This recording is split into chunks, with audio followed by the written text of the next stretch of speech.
So Ryan had seen my show, Catastrophe, and so he called me and said, do you want to come and be in Deadpool 2? And I was like, yeah. No, I try to avoid billionaires. I don't want their stink on me, so I just stay away. One of the great criticisms of our media is there's no empathy for the Palestinians. There's no humanization of the Palestinians. They are constantly dehumanized. Yeah. And to hear a white Hollywood actor sitting there saying, I'm coming to this because I'm seeing those children as my children. So I've held a dead baby, my own.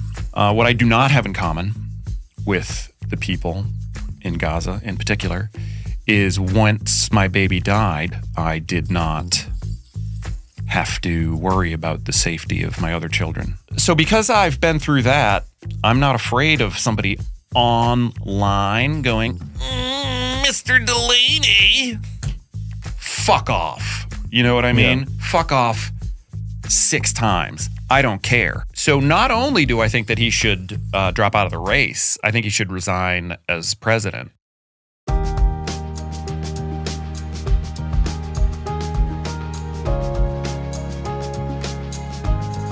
I'm Mehdi Hasan. I'm Rob Delaney. And we are not kidding. A new podcast from Zeteo where the theme is, Rob, that I talk to funny people about serious stuff and funny stuff. Rob is with us here today. I'm very excited about this. I'm in London. I'm in your town. Yeah, it's not my town anymore. So funny. We're in this weird role reversal. Yeah. Where I'm a Brit who moved to America a decade ago. Yeah. And you're an American who moved to the UK when? A decade ago. Yeah. You miss it? You miss it? Yeah, I miss aspects of it. I miss 4th of July? No. I miss crazy nature, like national parks and stuff. Because people will be like, oh, well, we have nature here. And I'm like, I mean, it's... You could fit the entirety of England in an American national like, park. Technically, there's nature. And there's lovely stuff. It's just, I like to be able to go outside and be like, am I going to get killed by a hurricane, a tornado, a bear? Whereas here, you're not going to get killed. And I think some light rain. Yeah, nature should be deadly at all times. Death should be right there, and it isn't in the nature here. So it's just pleasant. Before we get into, there's so much I want to talk to you about. Before we get into, I got to a movie. You got to let me fanboy a little bit. Okay. Right, you did this amazing TV series, and then you start popping up in some amazing movies. Yeah. Right, we've seen you in Mission Impossible on behalf of JSOC, and there's a part 2 coming. The Agent Loeb in I Love the Fast and Furious franchise. Yeah. By the way, I'm very lowbrow, just so you know. Great. Right? People come up to me and think I only watch like Korean documentaries. I watch, how I relax is I watch action films. So I've seen you in a lot of stuff recently. I'm looking forward to the new Deadpool movie. Me You're too. making your second appearance. Yeah. Peter. Yeah. Where did that role come from? Where did it come from? As I understand it, they were writing the second one, and they thought, wouldn't it be funny if there was a guy with no superpowers? And so Ryan had seen my show, Catastrophe. Yep. And so he called me and said, do you want to come and be in Deadpool 2? And I was like, yeah. And so I went and did that. Check my diary. Yeah. Check my calendar. And just had an incredible time. I mean, what blew my mind about it was how nimble it was. Like, they made it for way less money than so many of these other giant superhero films are made. And so there was just like a flexibility. They could make changes on the fly. And so it was really different than I thought it would be, and funny and fun. Had a great time. And now you're back for the Deadpool Wolverine. Yeah. Because I mean, I could do spoilers. It's an old film, right? In the Deadpool 2, you died, but then you came back to life. I did, yeah. But then in the post-credit sequence, Deadpool got the ability to travel time, and he saved 2 people. There were a lot of people he could have saved, and he saved his girlfriend and me. At the dock. Were you a big Marvel guy before Deadpool?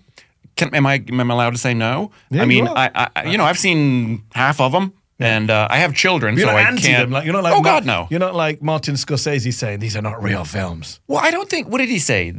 Did he say? Because I always, being in the public eye, and you get pull quotes made of things that you said, I'm always cautious. I'm like, he probably didn't even say that, because so. But you're not saying that. No, God, no. No, I mean, there are some that I'm insane about. I mean, some of them are magnificent, so. And until Deadpool comes along, correct me if I'm wrong, and Wolverine, because I'm a bit of a nerd, there were no R-rated Marvel movies. It was very family friendly. This is the first one in the MCU. I don't know, was a Blade ever rated R?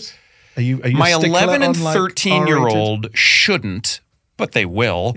Only because like kids who are older than them in their school will be like, I saw your dad in the dirt. And then I want them to know what their dad did so that they can defend themselves when people make fun of me to their faces. Okay, that's a good rationalization for it. So on your career itself, because this is a show where I get to talk to a lot of interesting people from your world. And one of the things I said to Bassem Youssef, who does this show a lot with me, and he's a doctor by training, but we're two brown men, is should we have called the show We Should Have Been Doctors? Because those of us who are in public life, it's always a kind of, oh, you went into journalism, you went into acting, you went into comedy. Why weren't you a doctor? Especially in the brown fields. Were you in any pressure from your family, friends, upbringing to do a more traditional career? How did you get into comedy? Right. So the answer to that is a hard no. My parents, but there's with a twist. Okay. I studied musical theater at NYU. I went to New York University's Tisch School of the Arts, and I majored in musical theater. And my dad died a couple of years ago, and even at the end, he was like, oh, maybe if you could just do a musical. And my mom is like, why aren't you singing in these things? And so they're like, they have like the acting career is just they're like, why Deadpool? It would be better if you were people would be happier, Broadway. Rob, if you were using the gift of your song. Broadway. Yeah, I'd be delighted. So what is your singing like? The gift of your singing. Can we hear something? No, only because but you're good. Yeah, let's not be immodest. I used to sing the national anthem for the Red Sox and the Dodgers, so I'm like a classically trained. Is that on tape somewhere? Oh yeah, you can find that. To go look it up. Yeah, maybe instead of recruiting people for a race war, the YouTube algorithm will now show me singing the national anthem.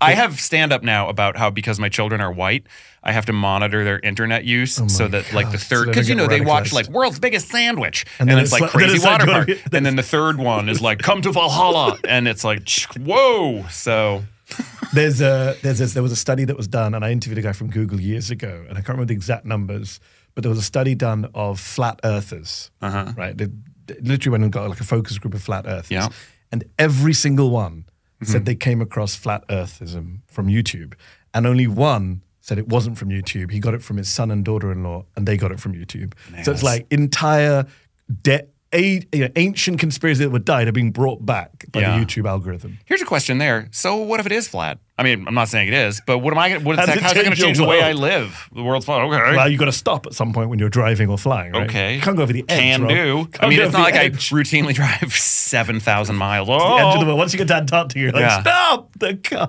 brake.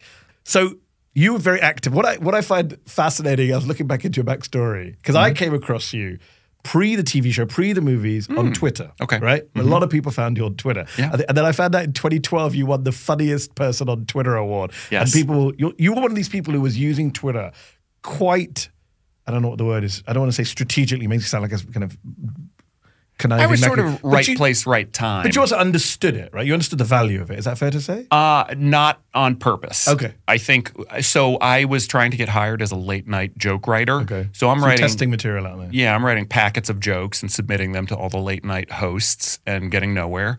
So I'm routinely writing short jokes, like the two-liner, like, hey, did you hear about the blah-blah-blah? Well, guess blah-blah-blah. So I'm constantly writing which fits in 140 characters. Yeah. So when nobody would hire me, I'd be like, I guess I'll give it away for free and see if that does anything. And it did. But yeah, there was a moment before they curdled it where you could really use it as a jumping off point. So certainly I wouldn't have the career that I do now without it. Have you had any interactions with Elon? No. Do you plan to? No. Not a fan? No, I try to avoid billionaires. I don't want their stink on me, so I just stay away. Like if I get invited to a billionaire's thing, which happens sometimes, I just don't go. I don't want to be near them. Okay. I'm not billionaires, not just like crazy right-wing narcissistic billionaires. Just generally, even the nice ones. Yeah. Are there nice ones? You can't, if you become a billionaire, that something went wrong. I mean, you should have been avoiding that by giving your money away. You know what I mean? You don't. AOC has a line that you can't make $1 billion, you take $1 billion. Oh, precisely. Yeah, without question. I mean, you used like roads paved with my taxes to get to the thing. And because of different property laws and stuff, like the nurse who works at the hospital that treats you can't afford to live within 40 miles of the hospital she's treating you at in central London. And so you exploit things like that. So yeah, nobody makes $1 billion. Where does your politics come from? I mean, I guess my parents, My mom grew up in material comfort. My dad grew up in poverty. My dad died a couple of years ago of leukemia. Sorry to hear that. Thank you.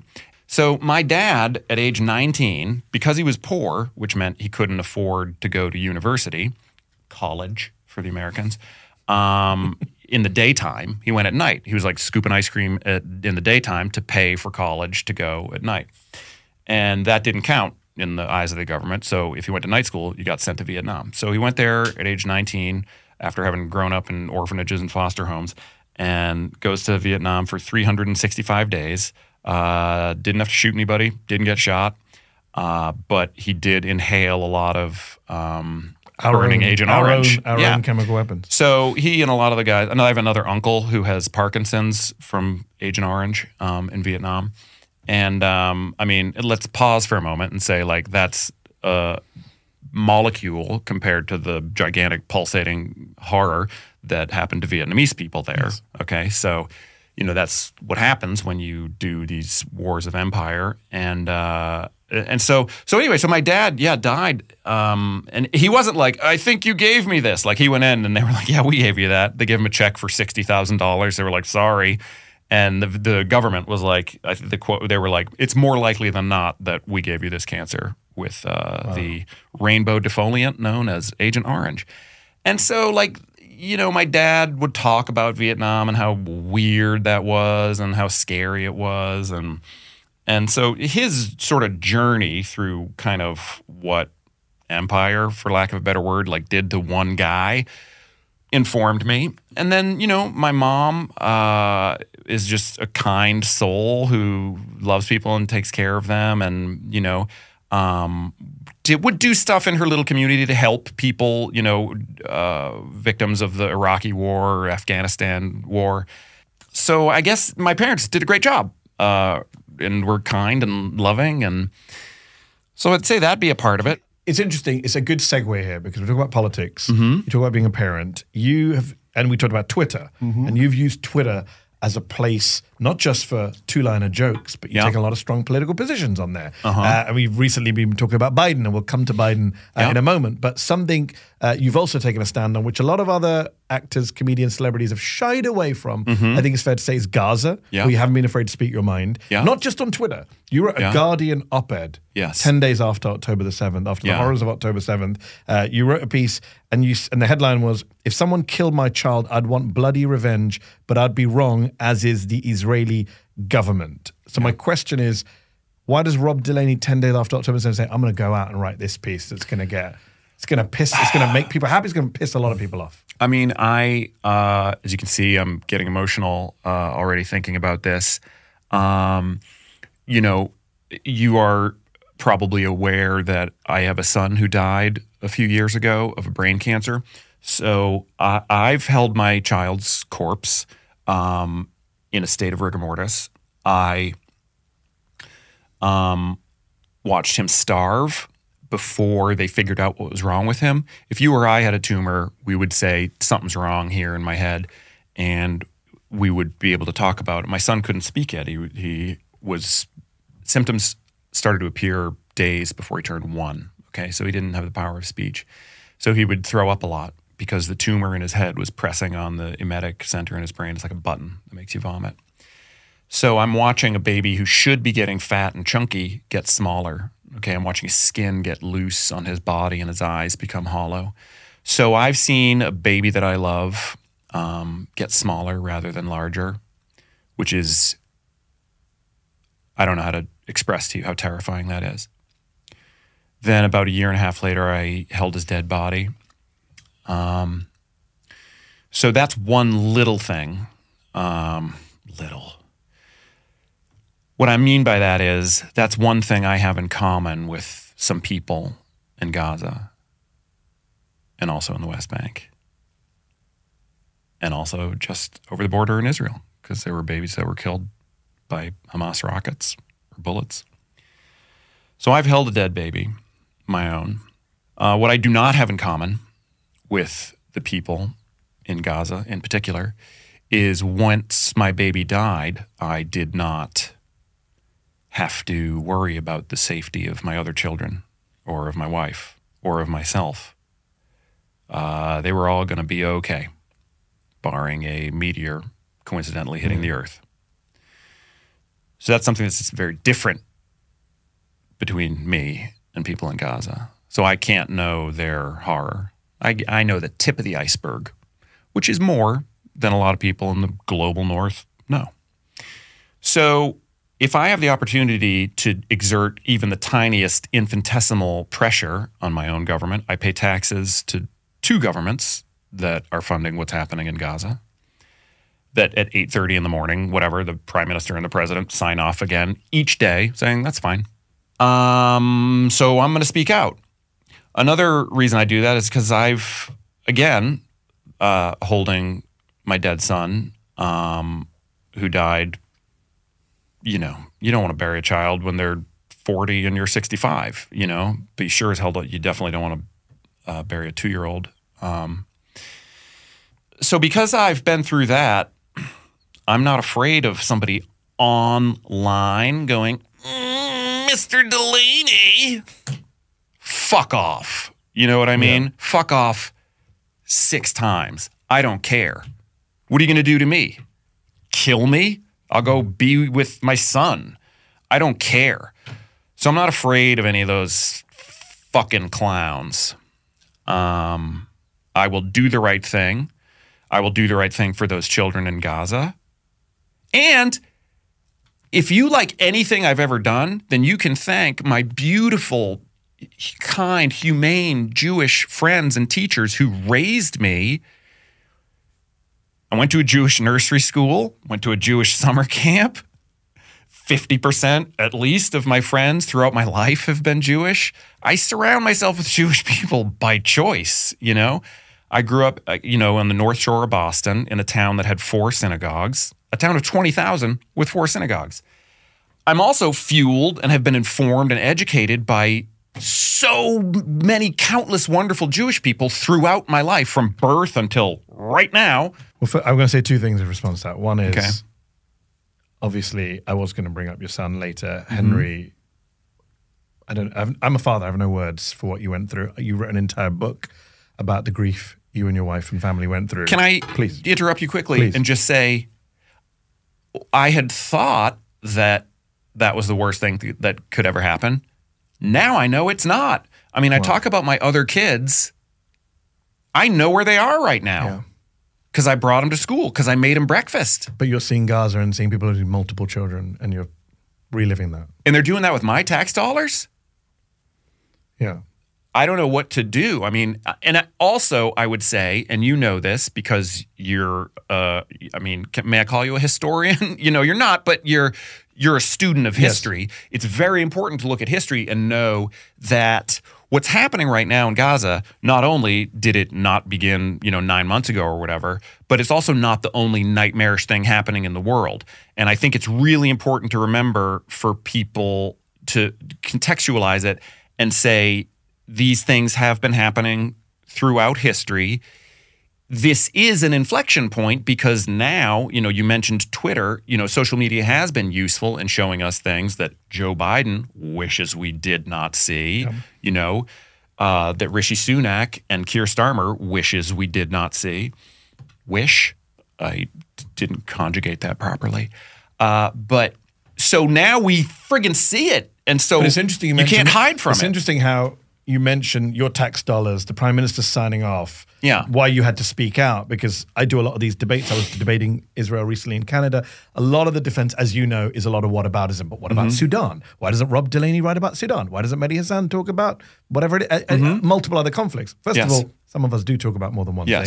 Number 2, as you point out, we are directly implicated here, right? My tax dollars are not paying for the Sudanese militias. And I would also caution people who just go after Israel. You can't do that. I mean, if you think about the way that Israel, the state that we know it, was set up, begin with the UK and France drawing lines in the sand that were psychotic. I mean, when you, as an empire, draw these lines, I mean, what you are sowing the seeds for. So I would caution people, do not dare, or rather, you are exhibiting severe ignorance if you're criticizing just Israel. Save some of that for the UK, for France, for Germany, for the United States, who very happily signed on to all that.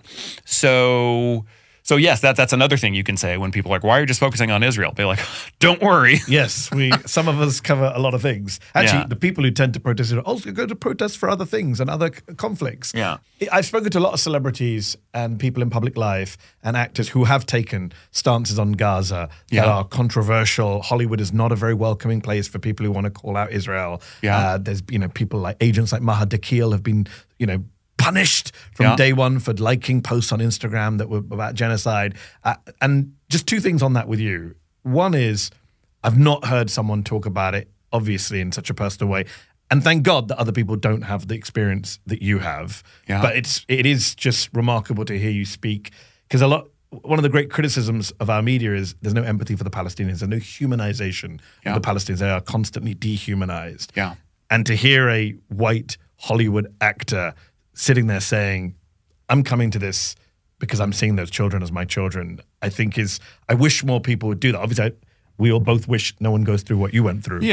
But I think that's quite important. I just want to flag that. And the other point I want to make is the backlash issue. You said they can fuck off, the trolls. Okay, fuck the trolls. What about your industry? Clearly you want to carry on acting and performing in this industry. And there are a lot of people who tell me that they have lost agents, they have lost roles, they have been, told behind the scenes, just shut up on this subject. Yeah, I don't know. I mean, because you mentioned that Guardian thing. And I spoke, there's no professional backlash from that for you. Well, no, but if you go through it again, I'm talking very sensitively and sympathetically about Israeli children who were killed. I don't want Israeli children to be killed. No. Here's the deal. People talk about the two-state solution. I prefer like Edward Said's version of the one-state solution where everybody, because here's the thing. There are people who want to just get rid of all Palestinians. Ain't going to happen. And then there's also people who want to get rid of all the Jewish Israelis. That ain't going to happen. I think the first principle for anything is no one's leaving. What's the best way to live side by side? So anything I've said is not at the exclusion. Although I'm going to pick you up on one thing. You are provocative on Twitter. Like some of your tweets are, I saw one recently. We said, I don't have the exact text. You said something along the lines of Joe Biden has so much trouble sleeping at night, they have to show him images of Rafah to get him to go to bed. That's the kind of thing that A, I laughed at, B, is maybe true. But C, I'm sure pisses off a lot of liberals. Yeah, it might, but I don't care. Liberals can really, We'll finish the sentence. I don't know, clip my toenails. How's that sound? But I'm not even talking about the trolls. I'm just talking about in the world we live in. All right. What do you make of Joe Biden as a president? Huge tragedy, because he was doing a reasonably good, it's a low bar for an American president, but the downward redistribution of wealth that he was doing was the best in the last 50 years. So low bar for American president, but he was on track to be the best president of my lifetime. I made the mistake of saying that in an interview with The Guardian. They put it in a headline. I know. Now I have to live with that for the rest of my life. I know, so embarrassing. And even as I did it, even as I was saying that, I was like, I should be hedging my bets because he's gonna.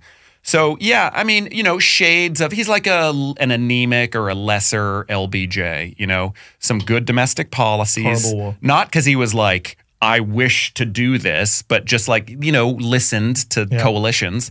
So he was doing some good stuff domestically, and now he's utterly torpedoed it. And now, God Almighty. So let me ask you, just to go back to, and I do want to talk about your book about grief as well, but just on the subject of grief, Joe Biden is someone who has suffered in a similar way to yourself. In the sense, we always talk about he lost a wife and child very early on. He lost an adult son together. He lost more than one child. He's known as the comforter in chief, the great empath. Right. Except for this one group of people.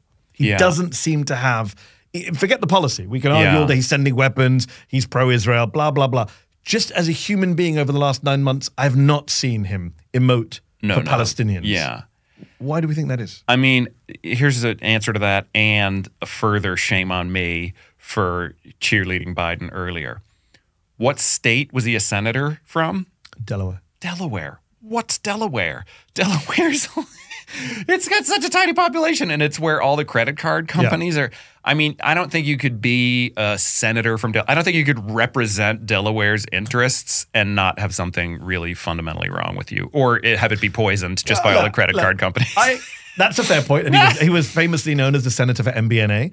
But he is good in the situations with human beings. There's no denying the fact that Joe Biden generally is good. A lot of people who don't even like him, Meghan McCain, who I loathe, has gone out, she cried and he famously comforted her on TV. Like he's known as being the kind of, but for some reason, this group of people, and there's been reporting from behind Mother Jones interviewed a former official who said he just doesn't care about this group of people. He doesn't. He has empathy for everyone except these guys. It's really frustrating to see that. Yeah, I mean, something's wrong with him. Yeah. I mean, anybody who wants to be president, I mean, including Bernie Sanders, who I campaigned for, something's got to be, if you want to be that person. Like even Corbyn right now, who I campaigned for in Islington North, I'm like, do you seriously want to do this? Like people who want to go into politics, I'm like, all right, buddy. Like I'd rather have the best people doing it, but that want to do it. But still, I'm part of me like, what?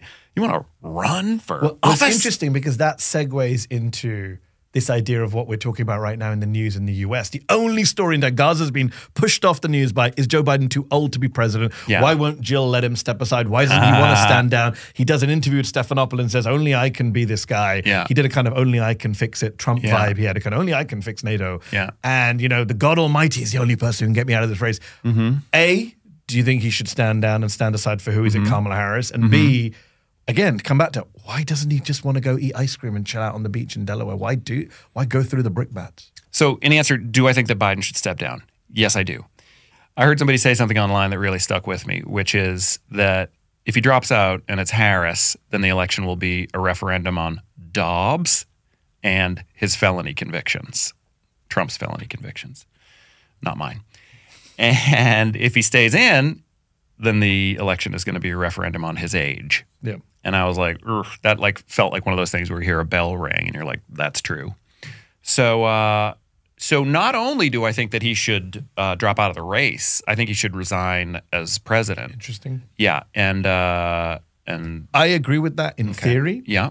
The reality, though, is if he drops out as president, she becomes president. Yes. She doesn't have a vice president. I understand. And the Republicans in Congress will never confirm a vice president, which is an awkward time to have a black woman in office with lots of people trying to kill her. Totally so there's understand. a kind of pragmatic argument because the Republicans are not going to put the country first. They're going to be like, make a Republican vice president for the next 6 months. Yeah. But theoretically, if he can't run for president, surely he shouldn't be president. Yeah. But you think better chances with Kamala Harris against Donald Trump come November? Yeah, I really do. Because Trump is such a terrible, terrible candidate. Yes, Republican primary voters love him. Yeah. But they're a small percentage of people in the country. And the fact is for the swing voter, for those types of people, they care about Trump's felony convictions. That to them is a big deal. Yeah. Your average, middle-of-the-road voter. Also, my friend John Schwartz, the writer, made the point that if Kamala becomes president or is a candidate, there's a hilarious thing where she just turns the entire age around. Because suddenly Trump's now the oldest man to ever run for president. She's like, you're old. Didn't we all agree that old people should be president? So there's an immediate weaponization of the same thing they've used against Biden. Because Donald Trump is the second oldest man to be running for president second term. So you get to weaponize that. Let's talk quickly about British politics. Okay. We're in London. Yeah. You mentioned a moment ago you campaigned for Jeremy Corbyn. Yes. Someone who a lot of people love and a lot of people hate. Yes. Labour Party, his leadership ended in disaster, I think it's fair to say. Yeah. He ran as an independent. You backed him. Why? Well, I live one constituency south of his. I don't live in his constituency. But in the 10 years that I've lived here, I can't go to a thing at a nature reserve or the thing at a primary school or whatever, a ribbon cutting that he's not there at. And so I just know so many people all the time that he's constantly dealing with constituent issues and helping people. So it didn't surprise you that he won as an independent because he's beloved in his constituency? Because it's been since 1983 he's been an MP, and he just does the most important thing for an MP to do, which is take care of your constituents. So the people who know him love him. You talk about people that hate him. Nobody who knows him hates him. People who hate him are people that his politics threaten, that learned who he was in 2015. So you've just got a groundswell of incredible popular support and genuine caring for this guy. How did you feel about the fact that Keir Starmer wins a landslide with fewer votes than Jeremy Corbyn in 2019 and 2017? So that's very interesting, and it can be at first heartwarming to look at, but we did all know, Corbyn, Starmer included, that it is, you might not like first past the post, but that is what it is. And so you do have to credit Starmer and those around him for the campaign that they ran, because they did win. They did what they set out to do. So he's only the 4th Labour leader in the history of the United Kingdom to win a majority. Labour leaders tend not to win majorities. So what I think that does pierce, though, is the idea that in a 2017 and a 2019, when you are getting more votes, that does mean that first past the post sucks, and that a lot of people, you know, it's like kind of looking at the, or very similar to looking at the Electoral College in the United States, right? It's a messed up system. Starmer knew how to play it in the election that we just had, and that he just trounced, okay? Now, you can say that the Tories lost the election. You'd be correct, but he let them. Were you delighted on Thursday night? How did you feel seeing Liz Truss and Rees-Mogg and all these people going down? So it didn't fill me with joy in the sense that those guys, their thing isn't, I want to be an MP forever. It's, I want people to know who I am. I want to make a lot of money. I want to exert influence, and they'll be able to continue to do that. I mean, Rees-Mogg won't skip a beat. No. You know, I mean, that guy's so rich. Truss can go do a CPAC bus tour in the U.S. and become a multimillionaire. But they can't get over the humiliation of what happened. They did get spanked, but they're going to be fine. You know what I mean? So Joe Biden will be fine. Oh, he'll be so fine. It's funny because I spent much of the first 6 months of this year talking to a lot of Muslim Arab American communities saying, we can't vote for Joe Biden because of Gaza. We must punish Joe Biden, even if that means Trump comes back. And I had to say to them, I get that, but Joe Biden's not going to be punished when he loses. He's going to go eat ice creams, build a library, hang out with Jill. He will be fine, right? We will be the ones who suffer under Trump. And now I almost want to flip that round and say to Joe Biden, you will be fine if you go away. You don't need to be president till you die. You can go chill out, eat ice cream, hang out with Jill, all of the above. Just on the UK, very briefly before we finish, the NHS you've spoken a lot about. Is that something that really is... Talk to some of our American audience about what it means to have the National Health Service to an American audience, as an American living here, just briefly. Well, the thing is when you get sick or you get hurt and you need medical attention in the United States, you get a secondary problem right away, which is, what is this going to mean to me financially? And that can very quickly become as big or bigger an issue than the treatment you require. So financial stress surrounding medical care is a massive, massive issue. People commit suicide in the United States because of medical debt routinely. That's horrific. They forego care for financial reasons. That's unbelievable. And that's because there is this private health insurance industry that is built. I mean, it's like a huge wall in between you and your care, designed only to enrich C-suite people in these utterly unnecessary, anti-human industries. So it's bizarre. You just don't need that. And so to go to the UK in adulthood after having experienced medical debt in the US, and a pleasant surprise? I mean, just like waltzing out of the GP after I first registered, and, you know, the first time you get a prescription filled, the first time you go to a GP. It's so funny listening to you, because mine's obviously the exact reverse experience of moving to the US, filling out multiple forms, which I hate doing. And I get it, you know, NHS doomers and stuff, and it is headed in the wrong direction. No question. I don't want to minimize people's fears and concerns. I mean, I'm with them at the rallies and the marches and working in because whatever even I can do to help. For context, have talked about allowing in the private sector. And so the problems that the NHS are dealing with right at this moment and moving forward are deadly serious. But let me just say quickly that even right now, in its underfunded state, you would so much rather get sick here or, you know, have your knee smashed in a bike accident here than in the US, because you are not going to experience that financial fear. You experienced the NHS very personally. You talked about Henry earlier, and I just want to say again, I have no words to express in terms of my condolences, my solidarity. I've read what you've written about Henry in the past. It's not the first time I heard you obviously in person speak about him in that way, and it's heartbreaking. And I don't know what I would do in that situation. I do want to come to that in a moment, but just on the NHS, you were with Henry in the National Health Service. You experienced it up close and personal. Yeah. In the worst moment of your life. Yeah. I mean, did you just see me involuntarily smile? I'm thinking about the NHS nurses who took care of him, the doctors, the porters, the people in the cafeteria. I mean, it was so amazing. The play workers, the people who did his physio. Yeah, they took incredible care of us. And he had a type of brain tumor that kills little kids. And it would have killed him in Massachusetts, Delaware, Texas. We were here. It killed him. But in the almost 2 years that he was being taken care of by the NHS, they were just magnificent for him and our whole family. You said the words, it killed him a few times. Yeah. How hard is that for you to talk about? You've written an entire book. For people who don't know, A Heart That Works, please do check it out. Mm-hmm. How do you bring yourself... A lot of people, I'm sure you've spoken to a lot of other parents in this situation who probably can't speak about it in the way as eloquently, as emotionally and passionately as you do. How do you write a book about, I think you said the book was to try and destigmatize grief.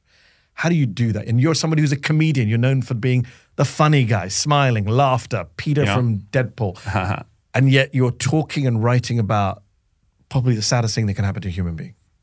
Well, I'll tell you what, it wasn't my idea. I wrote a book proposal when he was in the hospital.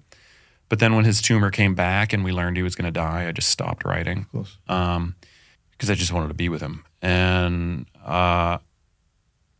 then, after a few years after he died, I got a letter from an editor named Harriet Poland, who edits books, and it said that she thought that I should write a book about Henry. She'd heard stuff I'd said on the radio and read stuff I'd written.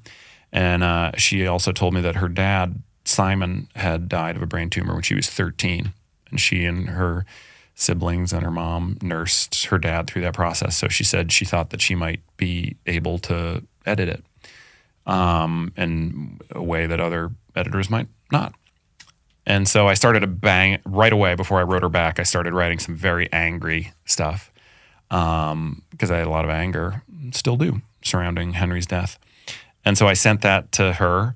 I was like, is this what you want? You know, is this the book you want? And she wrote back and was like, yes. And so I was like, oh, all right. Could I write the rest of it? So I wrote the rest of it, you know, with her guidance and help. How have other parents reacted to that book? It's been very special. A lot of bereaved parents have read it. A lot of bereaved siblings have read it.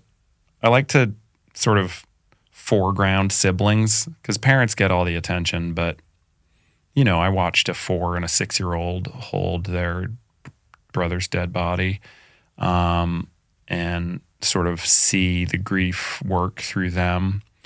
So I've also heard from a lot of bereaved siblings. And yeah, I just wanted to help them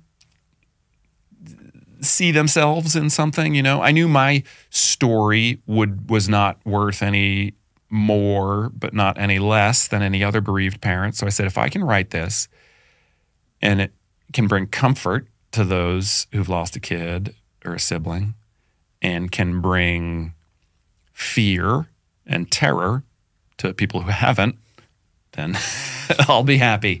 And that's what I wanted to do. I wanted the book to just be a flame, you know, and to warm up people who needed it and to try to show how awful it is. I'm sure people ask normies. this all the time, and I think it's a place that I do want to kind of, I think we can end the conversation on this, which is given what you've gone through and given what's happening in the world, 'cause I think even people who've not gone through your horrific process and grief, I think most people genuinely are kind of down right now about the world. France gave us a little bit of a boost at the weekend, but people are, you know, worried about the US election results, worried about the future of their children, the economy, Gaza, etc. More wars in the world. Yeah. And I just wonder, given as you went through the worst possible thing you can imagine personally, how do you keep going forward? How do you stay hopeful? How do you stay, optimism is a horrible word, but how do you keep faith in the future? Given what we've been read history, because it would be crazy. It would be crazy with cursory knowledge of like, the last 800 years, say. I'm only going back 800 years. Just 800. To be pessimistic right now. I'm not saying you should be optimistic, but I'm saying don't give up. Yeah, no, now is not worse. I think a Bible for people who are pessimistic is a book I recommend all the time that my father gave to me years ago, which is A Distant Mirror, The Calamitous 14th Century by Barbara Tuchman. Oh, yes. And it's just a nice survey of the 14th century when people understandably thought the world was going to end. Plague, incessant war. And now is, there's things that are difficult now. I don't want to minimize our problems, but pick up a friggin' history book, for God's sake. Also, that's what I really like about socialism is one thing, there's so much to learn and read. Only go back 200 years, like read Marx, like there's so much. Also, the fact that so France, for example, just led a people-powered campaign to kick the Nazis out the door, and it didn't happen in a vacuum. You know what I mean? There were a lot of people who understood history and understood what it takes. And right now we're really instructed, in the age of Twitter, and tiny attention spans and TikToks and stuff. I don't mean to sound like an old fogey, but do look back into history because there's so many things we're not doing right now that we could be in terms of direct action. Yes. I mean, I would say start with a history book and you'll immediately, even read about union battles and why do we have weekends? You know what I mean? Why do we have child labor laws? And if you look, the suffragettes, walking distance from here, you could find 40 blue plaques on the houses. I live near a green plaque that is a woman and it says she was the suffragette who knew jujitsu. You know what I mean? The suffragettes are amazing and they're not even that far back. Well, what's so fascinating is all these things that you mentioned, there are moments now to do it again, as you say. There's a tweet that was doing the rounds. Oh, this is what it feels to live in history. Yeah. This is our moment. We don't just have to look back and go, if I had lived there, I would have done. No, this is your moment to take that step. We had that, the Fukuyama end of history thing. We were narcotized a bit by, neoliberal thinking that it was over now. The Berlin Wall fell. And so what is it, from 89 until what, 2015? When we were history's over. So now we're just back to pre-1989. So we have some people, but talk to old people. Jesus. Not us. We're not old. Yeah, no, not much older than us. But that's one big reason I miss my dad, other than he was my dad. But he was also a major, despite the fact that he didn't go to real college and got sent to Vietnam as a result. He loved to read history. He gave me that book, you know what I mean? And I miss now talking to him about all the things that are happening. Well, talk I'm to glad an old fart. that I got some of his wisdom from you. Yeah. And so did our viewers and listeners. We got two good book recs today. We got Barbara Tuchman. Yeah. And we got Rob Delaney, A Heart That Works. Rob, thank you so much for taking time out. Thank you. While I'm in London. Yeah. For the British Americans. Such a pleasure to meet your face. British Americans. Meet off of social media. Yeah. Thank you so much. To meet your body, I guess I should have said. That's kind of weird. We'll end on that weird note.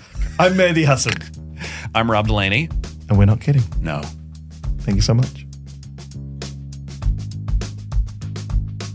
We're Not Kidding is a Zeteo production. I'm your host, Mehdi Hasan, and today's co-host was Rob Delaney. Our executive producer is Kieran Alvey. Our senior producer and editor is Frank Capello. Our music was composed by Andy Clausen. Our design is by Alicia Tatone, and the title card animation is by Ehsan Mezghali.